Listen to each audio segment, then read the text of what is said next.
Perkenalkan, saya berasal dari Universitas Muslim Nusantara atau UMN Asia.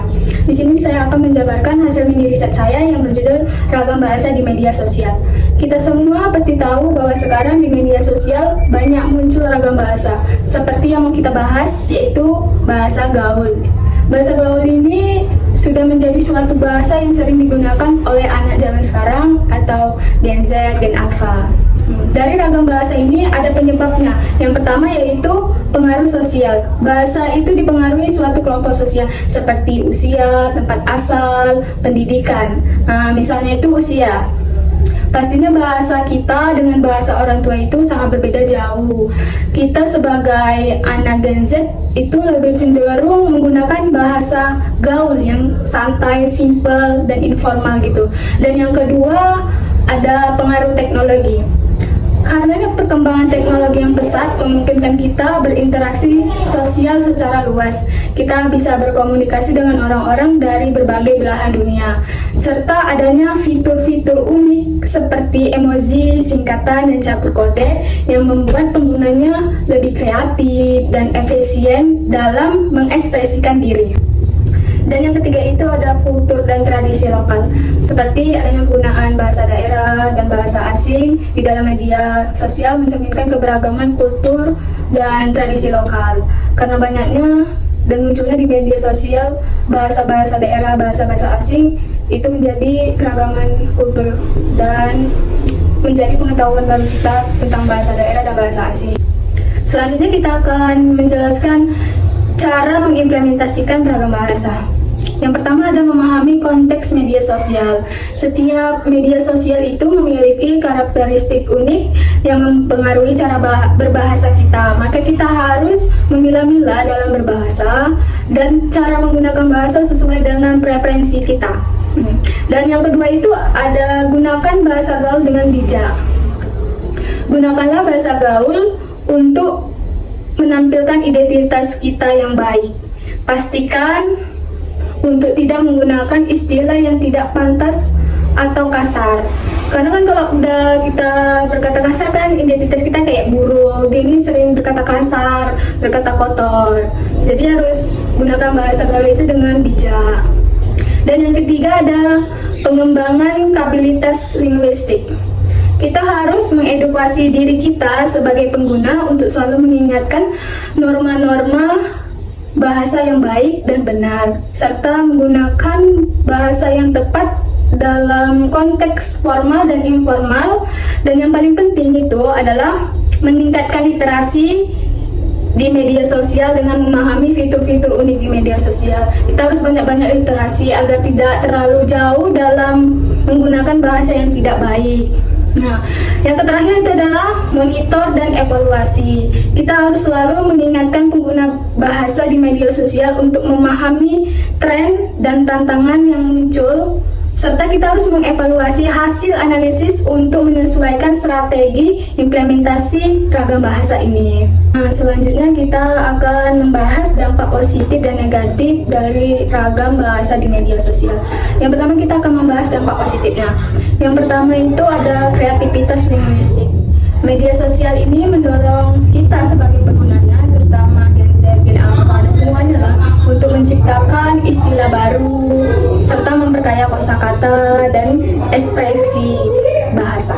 Contohnya yaitu ada satu FOMO. FOMO itu dia kayak takut ketinggalan tren-tren yang terbaru gitu, dia takut ketinggalan tren terbaru. Yang kedua ada gaje. Gaje itu kan nggak jelas, pasti orang tua kita nggak tahu gaje itu apa, karena kan gaje itu bahasa gaul. Nah, yang kedua itu skipper.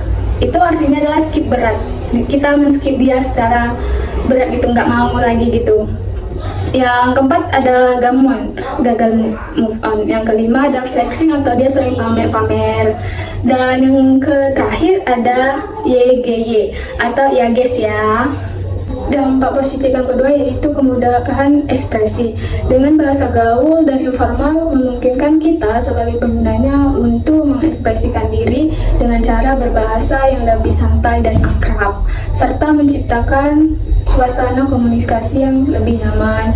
Apalagi kalau kita mengobrol dengan teman, pastinya kita lebih banyak menggunakan bahasa gaul, bahasa-bahasa yang santai serta informal gitu. Kenapa? Biar lebih asik, lebih nyaman. Karena kita sesama Gen Z memahami apa itu bahasa-bahasa gaul yang tren sekarang. Nah, yang ketiga itu ada adaptasi budaya. Dengan adanya campur kode antar bahasa daerah dengan bahasa asing dapat meningkatkan pemahaman kita dengan antar budaya lain serta kita paham menggunakannya di kalangan pengguna. Seperti banyak sekarang di TikTok itu banyak orang berbahasa Korea, bahasa Inggris, serta bahasa-bahasa daerah lain. Jadi kita tahu bahwa bahasa Korea itu begini, cara menggunakannya itu begini, bahasa Inggris itu begini, cara menggunakannya itu begini, serta yang lainnya. Jadi kita dapat paham cara menggunakannya di kalangan jika kita bertemu sesama, misalnya K-popers, kita pasti banyak bahasa Korea, ini kayak gini ya, ini kayak itu. Nah, yang keempat itu ada aksesibilitas komunikasi. Media sosial ini memudahkan kita berkomunikasi tanpa batas, waktu dan tempat, serta memungkinkan kita semua dapat berinteraksi dengan lebih luas di antara individu dari berbagai latar belakang manapun. Seperti kita dapat berkomunikasi dari kalangan manapun. Kayak kan media sosial itu bukan untuk kita orang biasa saja. Artis pun pasti menggunakannya. Kita bisa berinteraksi dengan artis atau artis Bollywood, Korea, meskipun mereka tidak menanggapi kita, pasti kita di media sosial, di kolom komentarnya itu bisa berkomentar apapun, asal itu baik ya. Nah, selanjutnya kita akan membahas dampak negatifnya, yaitu yang pertama ada degradasi kualitas bahasa. Penggunaan bahasa yang tidak baku dan ejaan yang singkat dapat mengurangi kemampuan berbahasa formal, membuat pengguna kurang familiar dengan tata bahasa yang benar. Jadi karena adanya banyaknya istilah baru, seperti istilahnya itu disingkat-singkat kayak gaji tadi kan aturan tidak jelas atau nggak jelas, jadi singkat gaji, jadi kan mengurangi EYD-nya gitu, bahasa Indonesianya kurang baik. Nah, yang kedua ada pengabaian bahasa baku. Banyaknya Gen Z dengan Alpha yang mulai menganggap remeh menggunakan bahasa Indonesia yang baik dan benar, sehingga mengabaikan EYD, karena tuh zaman sekarang anak muda lebih terpengaruh sama penggunaan bahasa gaul yang kayak terlihat unik dan simple. Yang kedua itu ada pengabaian bahasa baku. Banyak zaman sekarang Gen Z dan Gen Alpha yang mulai menganggap remeh penggunaan bahasa Indonesia yang baik dan benar, sehingga mengabaikan EYD penggunaan bahasa yang sempurna, karena zaman sekarang anak muda tuh lebih terpengaruh sama penggunaan bahasa gaul yang tren-tren sekarang karena terlihat unik dan simpel gitu terdengarnya. Jadi banyak anak zaman sekarang itu lebih suka bahasa gaul karena mengikuti tren. Yang ketiga itu ada kesalahpahaman dalam komunikasi. Penggunaan istilah baru atau singkatan dapat menyebabkan kebingungan bagi orang-orang yang tidak akrab dengan bahasa gaul, mengganggu pemahaman pesan yang disampaikan. Contohnya ada seperti kayak kita ngobrol sama orang tua kita, kayak apa sih mama ini gaje banget gitu kan. Pasti mama kita tuh nggak tahu gaje itu apa. Sebenarnya gaje itu kan istilahnya bahasanya bahasa itu juga Indonesia, tapi kan pemahaman orang tua kita itu kurang paham dengan bahasa gaul gaji itu sendiri.